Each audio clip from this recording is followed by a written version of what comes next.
kon yaakaar naa ni ñoo ko déggandoo muy ki nga xamante ni mooy président Africanity Trophy moom ci boppam xamal na ni que Macky Sall c'est un grand homme ñoom ñëpp a ngi ci ginnaawam donc lii c'est un simple réponse boo xamante ni dañ koy jagleel ñi nga xamante ni tey jii ñoo incarné le parti Pastef plus particulièrement ses leaders di le premier ministre ak ay xaram ak ay nagam yi nga xamante ni tey jii tàyyiwuñu benn yoon ak dofam yi nga xamante ni ñoo nekk fële ci New York ne nañ daal dañuy dem ci siège yu Nations Unies pour dénoncer daal li nga xamante ni mooy candidature au président Macky Sall yaakaar naa ni waxu ki nga xamante ni mooy président Africanity Trophy moo ëpp junni yoon ñoom crédibilité par rapport ak seen ay wax donc je crois que lii rek war na leen doy gàcce pour que ñu mën a yam mu suffire daal une simple réponse boo xamante ni tey jii yaakaar na ni war na doy képp koo xamante ni tey jii maanaam da ngay yeewoo Sénégal te bëggoo Sénégal ce qui justifie tey jii seen position muy Pastef sénégalais yi ñoo war a xam ni que waa Pastef ñu ngi ci bopp réewu Sénégal di dundoo alalu Sénégal di dundoo privilège Sénégal mais amul kenn ci ñoom ku bëgg a Sénégal amul nitu Pastef bu bëgg a Sénégal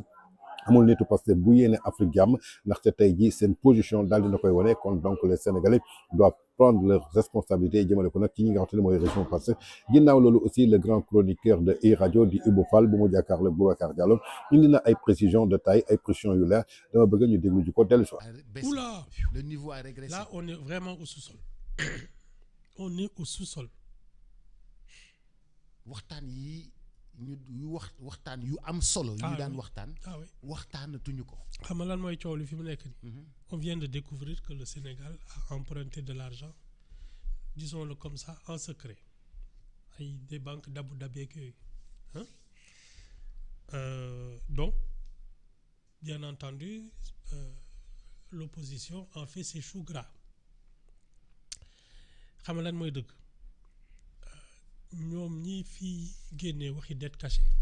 ñoo taaj ci penc mi loo xam ne parce que boops l'argent n'aime pas le bruit mën nga dem lépp parce que c'est une affaire de spécialiste, c'est une affaire d'intérêt public, quelle que soit la manière. Je pense si tu es solvable, si on te prête, ça c'est pas un problème. xam nga lan mooy problème bi, l'usage qu'on fait de l'argent qu'on a emprunté. Est-ce que amal nañu njëriñ wala amuluñu njëriñ, loolu mooy wax ji. Mais depuis 2 ans dañu taaj ci penc mi wéy kii ay nit am na fi 1000 milliards ci comptam après ñu ne non xawma lan on a une dette cachée de ceci. L'image du Sénégal s'est dégradée sur les places financières depuis 2 ans.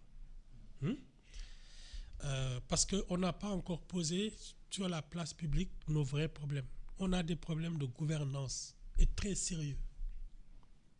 Ils sont venus et ils ont continué ce qui se faisait. Alors que,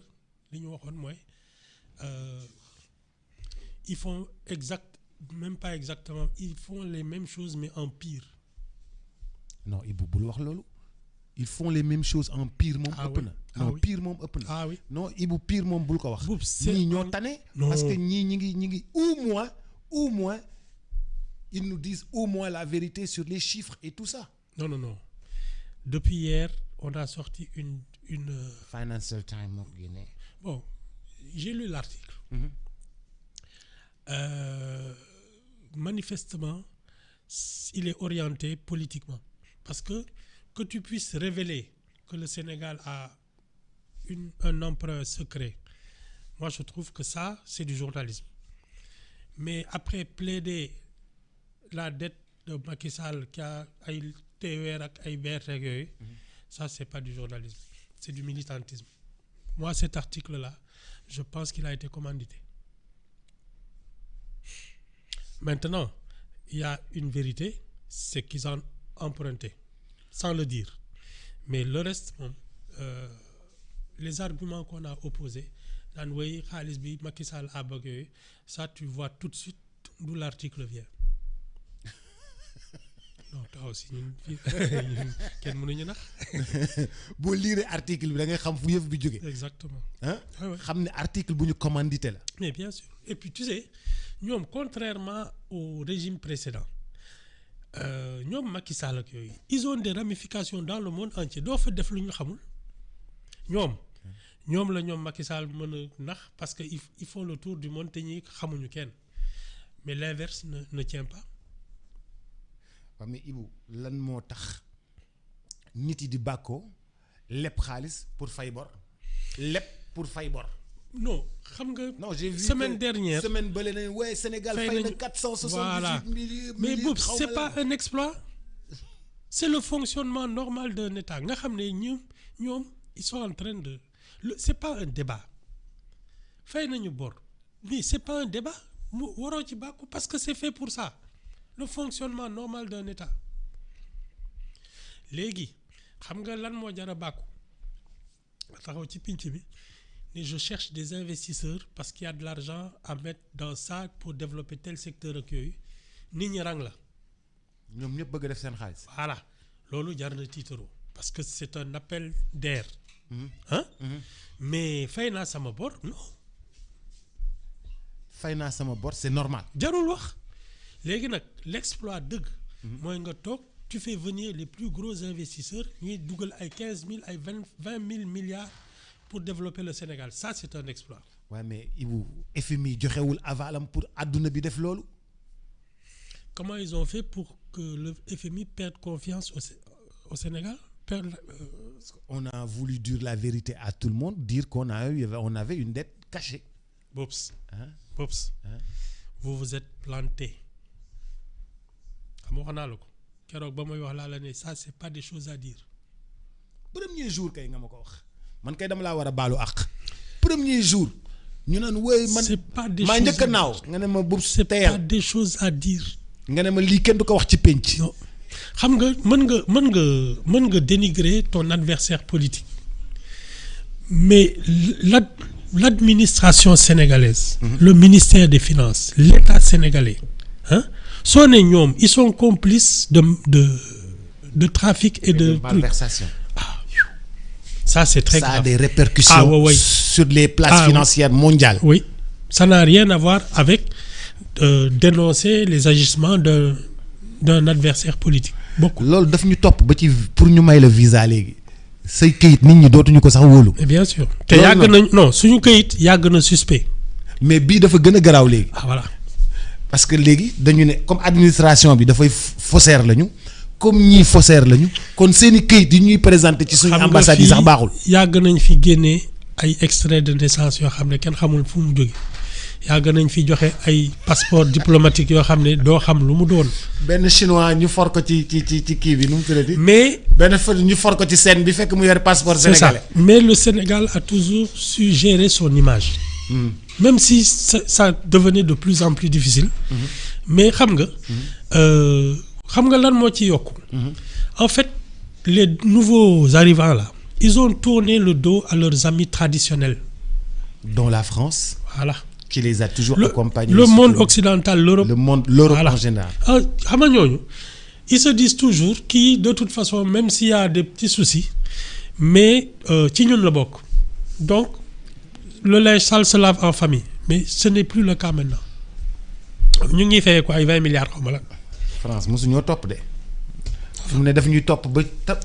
toog suñu buntu palais. oui. di fayoo. toi aussi France dégage génne fi armée bi ak yooyu bon loolu sax France moo ko bëggoon parce que ils ont des problèmes aussi pour entretenir tout ça mais je pense qu'il y avait des manières plus élégantes de régler ces questions-là. mais monsieur Fall tey boo bëggee tirer bilan wu 2 ans yi on dit les 2 ans de Diomaye ou on. kon yaakaar naa ni ñoo ko déggandoo muy réponse bi nga xamante ni tey jii moom Ibou Fall le chroniqueur de iRadio bi mu jàkkaarloo Boubacar Diallo indi na ko après la candidature du président Macky Sall fële ca poste secrétaire général des Nations Unies et le soutien total bi nga xamante ni Afrique porté na ko ci moom Europe porté ko ci moom États-Unis porté ko ci moom Asie une partie daal di koy porté ci président Macky Sall loolu rek dafa doy benn réponse cinglante jëmale ko ci tey jii ñi nga xamante ni mën nañ leen tuddee les guñaakiye yi nga xamante ni tey jii ñoo nekk ci bopp réew mi ginnaaw nag coow loolu nga xamante ni tey jii moo leen di déranger ci biir loolu nag la ñu découvrir daal que li nga xamante ni mooy réewu Sénégal sous la gouvernance du président Bassirou Diomaye Faye incarné par le leader du parti PASTEF di Mbaye Rapport Mbaye Det Caché Mbaye Sweet Beauty l'actuel premier ministre dañu daal di découvrir benn empreinte boo xamante ni mën nañ ko tuddee empreinte cachée ou dette cachée muy coow boo xamante ni 650 millions d'euros la ñu daal di leb ci turu état bu Sénégal Assemblée nationale yëguñu Cour suprême yëgul amul benn doomu sénégalais boo xamante ni tey jii yëg nga ko alors que moom leader bu parti Pastef du premier ministre moo njëkk a taxaw ci Sénégal daal di fi jiiñ régime président Macky Sall lii di dette cachée luñ koy waxee nag le karma existe bel et bien man maa ngi koy sëgu gëm ki nga xamante ni mooy l'arroseur moom ci boppam la ñu arrosé ki doon jiiñaate ndekete la mu doon jiiñ askan bi di ko jiiñ président Macky Sall ndekete moom moo ciy chef moom moo ciy paie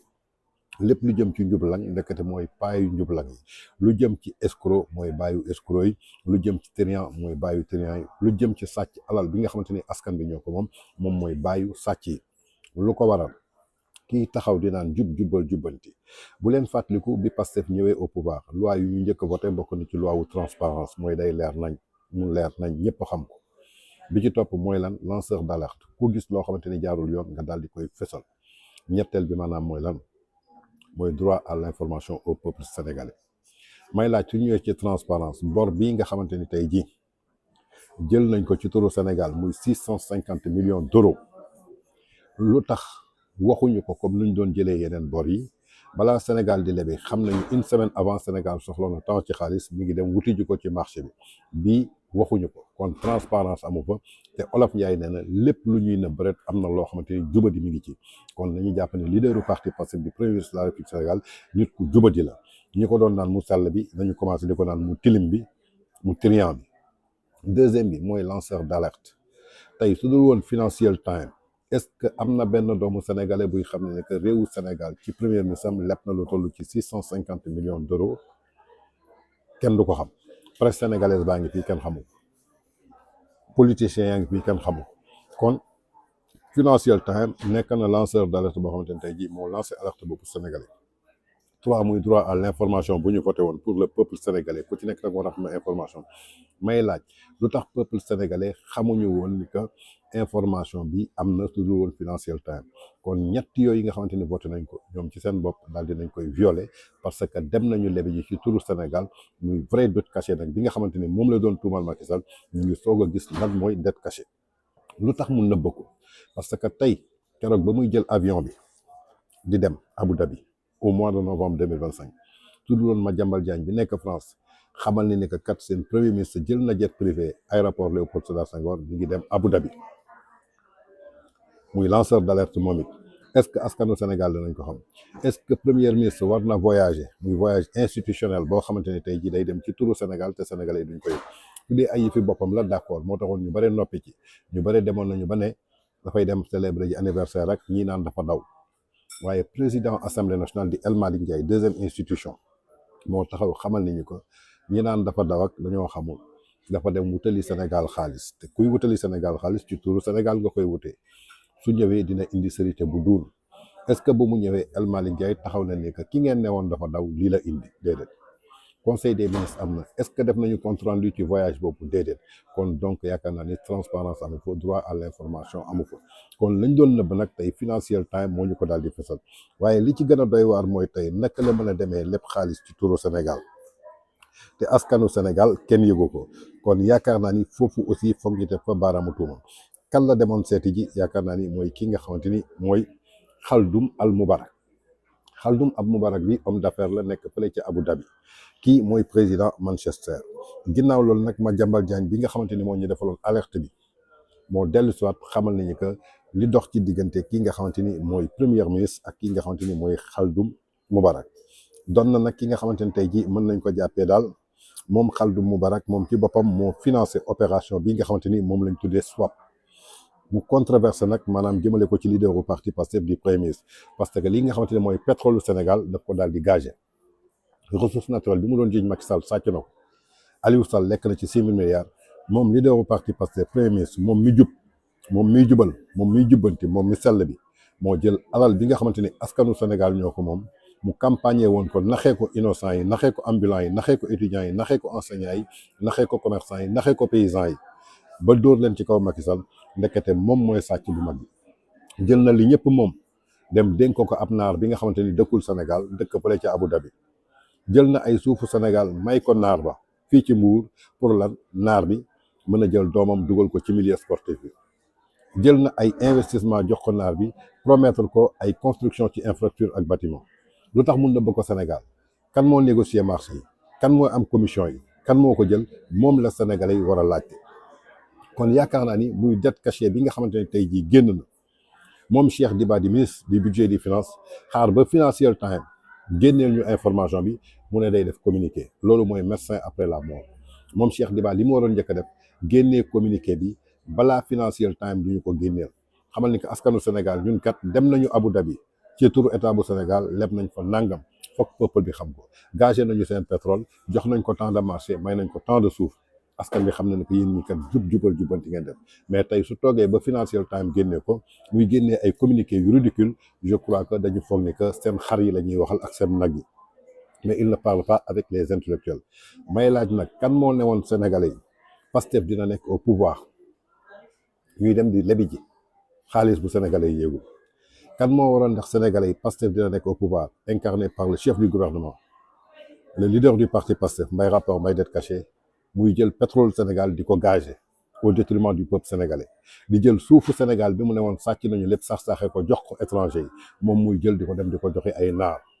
pour lan pour benn doomam mën a intégrer football sénégalais ana ñi ñàkk seen bakkan muy les 86 personnes ana militant yi nga xamante ni ñoo doon takk bracelet di ko xeexal suba ngoon ana marchand ambulant yi ko doon xeexal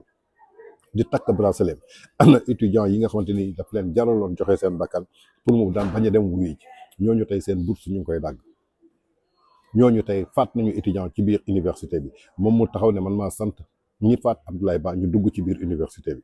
mais yaakaar ne que nag tey jii askan bi ñoo war a jël seen responsabilité jël seen matuwaay jëmale ko ci li nga xamante ne tey jii moom la ñu tuddee ab dette cachée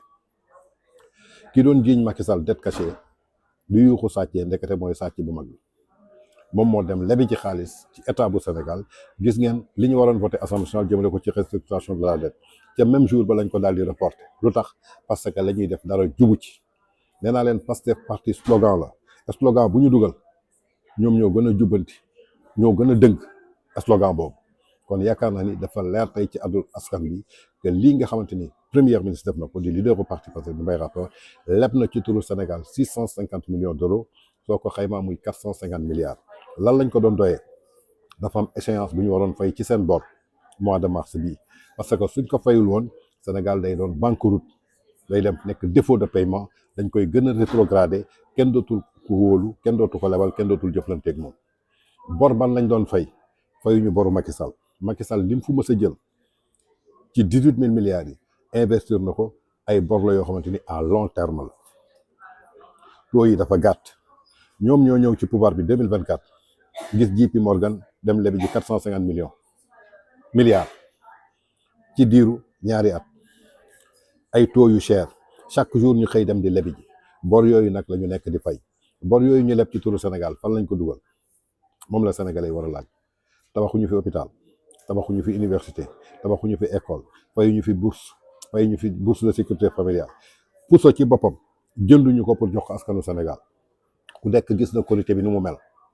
kon yaakaar naa ni dañoo leb ci turu Sénégal di ko dundee di ko sàcc di ko dugal seen koll ku ci nekk ci ñoom balaa ngay dugg ci gouvernement bi tey soo xoolee ku ci nekk ñoom yokku nga 20 wala 15 kilos en commençant par Dame Mbodj en commençant par Amadou Ba en commençant par Nit Dof en commençant par kilifa bi ñuy dàq bërki démb dem leen ngeen xooli leen nu ñu toll woon xoola El Malick Ndiaye lexam yi nu mu toll Waly Diouf Bodian nag yàllaa ko not su lekkoon ay milliards yàlla dagal na du ma sa ngan na mu mel rek lay mel parce que lu tax dafa am feebar bu nekk ci moom muy feebaru iñaan feebaru soxor feebaru bon képp ku ko yor ci sa biir xol luñ la mëntoon def soo demoon defi ji chirurgie sax day peeraat du ngan kon kooku jarul wax xool leen Cheikh Bara Ndiaye xool leen seeni ay député xool leen ñi nga xamante ne mënuñoon am 50 000 démb tey ñoom ñooy nager ci loo xamante ne mooy loolu xool leen ba tey ki ñu jël dëbb ko internet ji ko fële nga xamante ne mooy ci hôpital dafi di Azoura Fall tekkiwul dara ci réew tey xool leen ko nu mu mel kon yaakaar naa ni ña doon xeex démb du yuuxu sàcc yi ñoom ñooy les principaux sàcc muy kan Pastef et son régime incarné par leur leader de l'actuel premier ministre de la République du Sénégal kon dette cachée boobu je crois que dafa jot tey ñu daal di koy leeral askanu Sénégal mooy lu ñuy wax rek l'arroseur a été arrosé par Financial Times moo doon jiiñaate dette cachée ndekete moom moo xam luy dette cachée kon ce qui veut dire que Pastef lépp lu ñu wax ci nit rek jàppal ni que loolu moo nekk ci ñoom dañu mel ni seetu la ñu yor ñoom lu ñuy gis ci seen bopp moom la ñuy jël di ko tuumal ay doomu aadama kon doon na nag loo xamante ne tey jii il faut que sénégalais jël ci seen responsabilité jël ci seen matuwaay xam na ni que Pastef jël na lu toll ci 650 millions d'euros ci ab naar di Khaldoum Al Moubarak di président Manchester leader du parti Pastef du premier ministre nag tey la na alalu Sénégal tey la Sénégal jox ko kooku pour fayek ay bor yoo xamante ne ci seen poche la dugg ci seen ay nafa la dugg kon yaakaar naa ni loolu dafa leer.